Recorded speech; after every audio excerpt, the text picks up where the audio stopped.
Hello friends, welcome to my channel.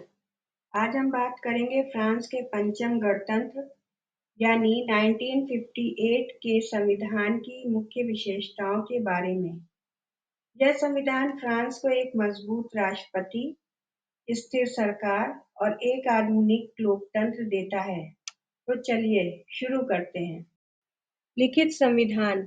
France का संविधान पूरी तरह लिखित है, यानी देश के शासन ढांचे, शक्तियों, अधिकारों और कर्तव्यों से जुड़ी सभी बातें एक ही दस्तावेज में साफ-साफ लिखी हुई हैं। इसे 1958 में राष्ट्रपति चार्ल्स डी गॉल के नेतृत्व में तैयार किया गया, जिसे हम पंचम गणतंत्र का संविधान कहते हैं। इसमें राष्ट्रपति, प्रधानमंत्री, संसद, न्यायपालिका और नागरिक अधिकारों से जुड़ी सभी बातें स्पष्ट रूप से लिखी हुई हैं। इसी कारण फ्रांस का संविधान पारदर्शी और समझने में आसान माना जाता है। संविधान की कठोरता। 1958 का फ्रांस का संविधान लिखित और कठोर है। इसे बदलने के लिए संसद के दोनों सदनों से मंजूरी और कई बार राष्ट्रव्यापी जनमत संग्रह यानी रेफरेंडम होना जरूरी होता है। इससे संविधान की स्थिरता और विश्वसनीयता बनी रहती है। नेता अपनी इच्छा से संविधान को तुरंत बदल नहीं सकते हैं। मौलिक स्वतंत्रताएं और मानव अधिकार। फ्रांस की पहचान ही स्वतंत्रता, समानता और बंधुत्व पर आधारित है। 1958 के संविधान में 1789 की declaration of the rights of man और 1946 की प्रस्तावना को शामिल किया गया है। इससे नागरिकों को विचार और अभिव्यक्ति की स्वतंत्रता, धर्म की स्वतंत्रता, न्यायिक सुरक्षा, समानता, मानव गरिमा की पूर्ण गारंटी मिलती है। अर्ध राष्ट्रपति शासन प्रणाली।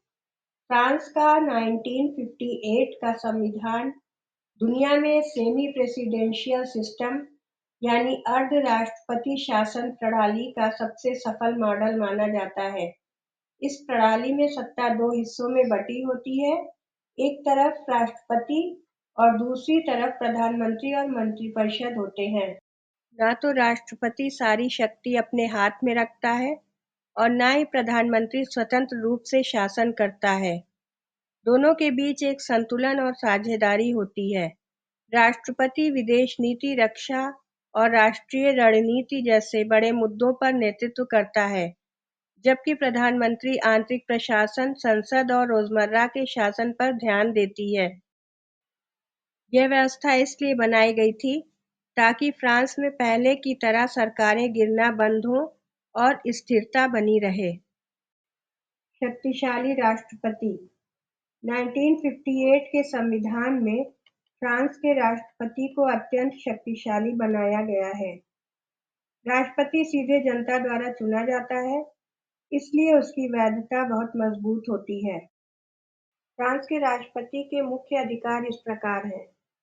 प्रधानमंत्री की नियुक्ति, संसद को भंग करने का अधिकार, रक्षा और विदेश नीति पर पूर्ण नियंत्रण, मंत्रिमंडल की बैठकों की अध्यक्षता, आपातकाल में विशेष शक्तियां, अंतर्राष्ट्रीय संधियों पर अंतिम निर्णय आदि।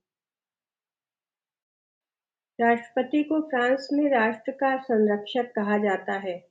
उसकी भूमिका सिर्फ प्रतीकात्मक नहीं, बल्कि वास्तविक नेतृत्वकारी और निर्णायक होती है। प्रधानमंत्री और मंत्रिपरिषद की भूमिका। फ्रांस में प्रधानमंत्री भी एक महत्वपूर्ण पद है। हालांकि राष्ट्रपति अधिक शक्तिशाली है, लेकिन प्रधानमंत्री संसद के प्रति उत्तरदायी होता है। बजट, कानून व्यवस्था, सामाजिक नीतियों और आंतरिक प्रशासन का प्रमुख होता है। अगर संसद अविश्वास प्रस्ताव पास कर दे, तो प्रधानमंत्री को इस्तीफा देना पड़ता है। इस स्थिति में कई बार ऐसा हुआ है कि राष्ट्रपति और प्रधानमंत्री अलग-अलग पार्टियों के होते हैं। इसे कोहैबिटेशन कहते हैं। यह फ्रांस की राजनीतिक व्यवस्था की सबसे अनोखी विशेषता है। द्विसदनीय संसद। फ्रांस की संसद दो सदनों से मिलकर बनी है, राष्ट्रीय सभा और सीनेट। राष्ट्रीय सभा। राष्ट्रीय सभा फ्रांस की संसद का निचला और सबसे शक्तिशाली सदन है। इसमें जनता सीधे अपने प्रतिनिधियों को चुनती है, इसलिए इसे लोकप्रिय सदन कहा जाता है। सरकार राष्ट्रीय सभा के प्रति उत्तरदायी होती है और यह सरकार को गिरा भी सकती है। कानून बनाने, बजट पारित करने और कार्यपालिका पर नियंत्रण रखने की सबसे बड़ी शक्ति इसी सदन के पास है। सीनेट। सीनेट फ्रांस की संसद का उच्च सदन है, जो स्थानीय निकायों के प्रतिनिधियों द्वारा चुना जाता है। इसका मुख्य काम कानूनों की समीक्षा करना और स्थानीय सरकारों के हितों की रक्षा करना है। नेशनल असेंबली यानी राष्ट्रीय सभा जितनी शक्तिशाली नहीं, लेकिन उसकी कानून बनाने की प्रक्रिया में इसका महत्वपूर्ण संतुलनकारी योगदान रहता है। संवैधानिक परिषद। फ्रांस में न्यायिक समीक्षा का काम संवैधानिक परिषद करती है। वह यह जांचती है कि कोई कानून संविधान के खिलाफ तो नहीं है और चुनाव सही तरीके से हुए हैं या नहीं। साथ ही वह यह भी देखती है कि सरकार अपनी सीमाओं में काम कर रही है या नहीं कर रही। यह संस्था फ्रांस में संवैधानिक नैतिकता को बनाए रखने का सबसे बड़ा आधार है। न्यायपालिका की स्वतंत्रता। फ्रांस की न्यायपालिका पूरी तरह स्वतंत्र और संगठित है। कॉन्स्टिट्यूशनल काउंसिल संविधान की रक्षा करता है। जुडिशियल कोर्ट्स नागरिक और आपराधिक मामलों को देखता है।